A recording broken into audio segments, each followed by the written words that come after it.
Afghanistan. We've made it. This is Kabul, the capital city. And now that we've trekked through China and Pakistan to get here, what actually happens here?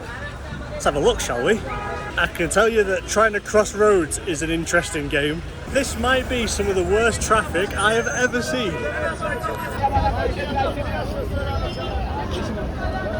You might notice I've changed my get-up for this one. Partially because I thought it would be tactical, and it just turns out that it's really, really comfy, actually.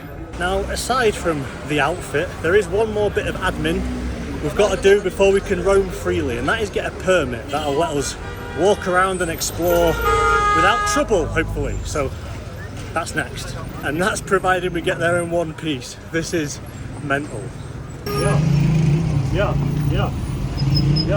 So I'm not going to be daft and film too much of this, but this is an absolute necessity if you are coming to Afghanistan, and so I feel like I need to show you it. You need to visit the Ministry of Culture and Information. They send you to a couple of different buildings, but eventually you just really fill in a couple of forms. You tick the boxes of which provinces you want to visit. You wait 10 minutes and they give you a picture book of things to see in Afghanistan, which is pretty cool. 10 minutes later you get your permit. Looks a bit like this. So now we've acquired the permission from the tourist bloke, we're free to roam, and I think this looks like the first mosque of the day. In here we have this coffee coloured mosque, pretty cool looking thing, called the Haji Abdul Rahman Mosque. It's quite a new one, built in 2009, I think it was inaugurated in 2012. Apart from being a cool shade of brown, I don't think there's anything particularly significant about this. But people do seem to be filing in now. Maybe it's time for prayer.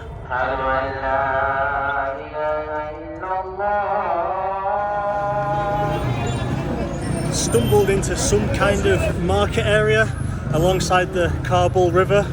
Looks a bit like the Thames, really, doesn't it? There's all sorts going on. There's market stalls selling dried fruit, other fruit, jewellery, loads of stuff. There's some pigeons kicking about that people are feeding.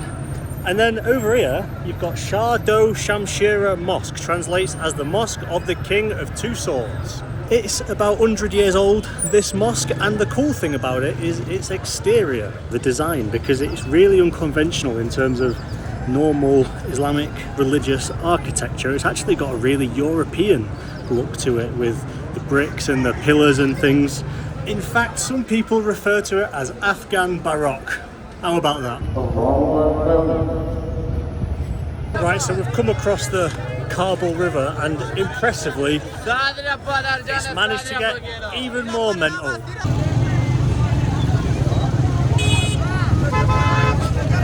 If you thought the roads looked congested, then, well, going on foot is not much more fluid. This market goes on forever as well. I mean, it's an interesting accident to have stumbled across it. I can assure you I wasn't looking for anything like this, but busy. Fascinating, a lot to look at and a lot of energy about the place, but busy, very busy place. This mosque here is the Puli Keshti Mosque, the biggest in Kabul.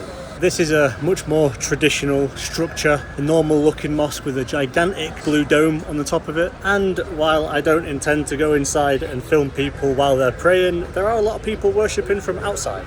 There's a lot of bird noises coming from near me, and I've looked through this fence and there is a giant turkey just looking over. It's been through the ringer a bit. This mosque over the past couple of decades suffered a bit of damage because of various conflict, but in 2019 I think it was fully refurbed and now it's back to its former glory. There is actually an interesting theory about this mosque that in the early 20th century the imam was actually an English bloke that came to Afghanistan and converted to Islam, and then when he finished his duties as an imam of the mosque he moved back to England. No one heard from him again. But apparently that's one of the theories around here.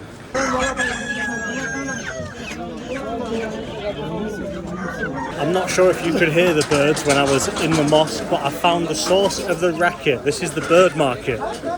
Despite the name, the bird market is not actually totally bird focused. There are a lot of chickens and turkeys and other types of birds kicking about, as well as a lot of stuff that I've got no idea what it is, but it does also just seem like another general area for selling stuff. There's a load of books available in this section as well. I just think the locals, the Kabulis, I think they're referred to as, just quite like a bit of shopping.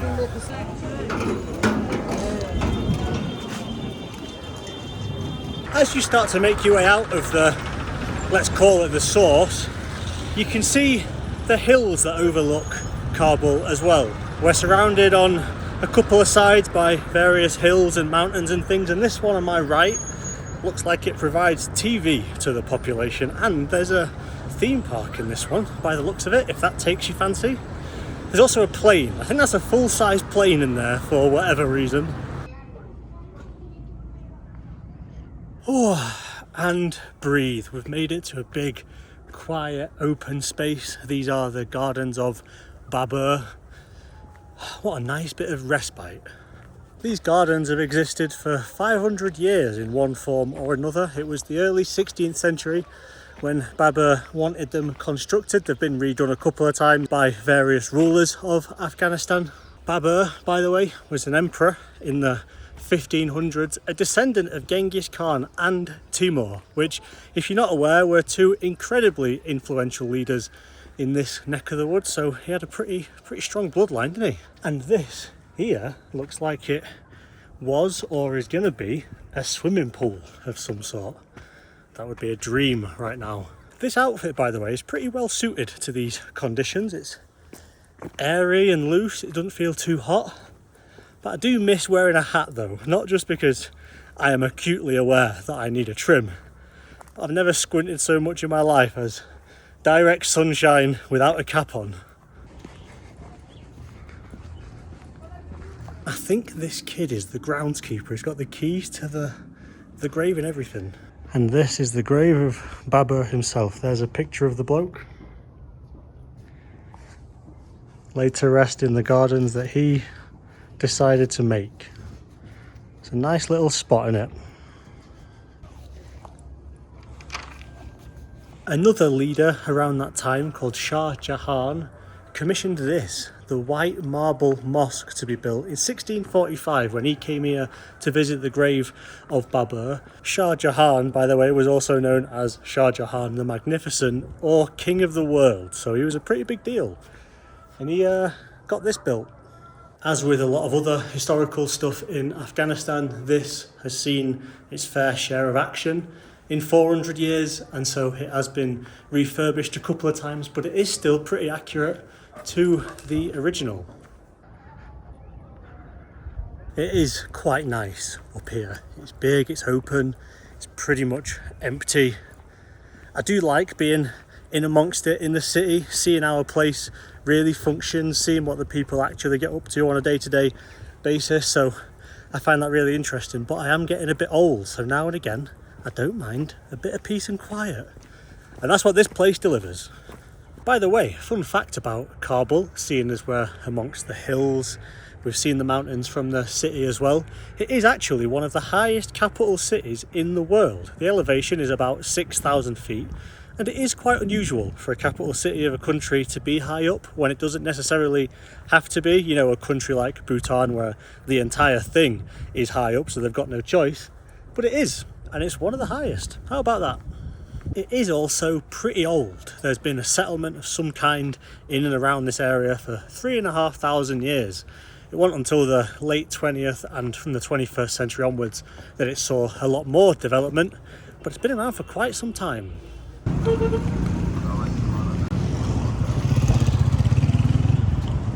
Firstly, can you imagine living at the top of that? What the trek home must be like. Up these, there's loads of these dead steep stairs in these alleyways. It must take an age. And secondly, looking at that, I've just noticed this wall that goes all the way up this mountain to the very top to a fortress. Is it a wall? I can't really tell. It looks like one. If it is, it's a bloody impressive one. I'm back in this really busy trafficy bit from earlier, and all I can say is, what is the point in driving? I bet half of these haven't moved since we walked past this way this morning. It's that stationary, there's even a bloke praying between the cars.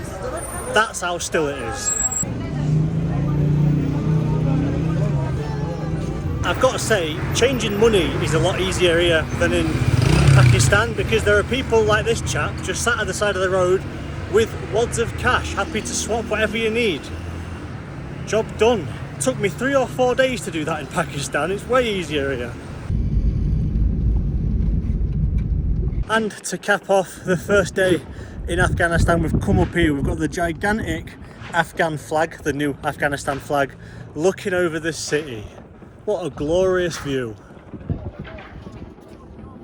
In case you're wondering, this white one with black script on it, the black Shahada it's called in Islam, is the flag that was adopted in 2021 when they claimed victory over the US. It is an Islamic oath. It's one of the 5 pillars of Islam to accept, and it is the declaration that there is only one God and that the Prophet Muhammad was his messenger. It's a cracking view, that, innit? Been all over that city today. I've done a bazillion steps. It's been a good intro to the country, hasn't it? Up here we've also got this mosque. I don't know much about it, but being blue and gold, it is a very appealing one and also overlooks the city just like the big flag. And with the setting of the sun behind me, I'll try not to get pricked by this barbed wire. It is time to break one's fast. I think that'll about do it for Kabul.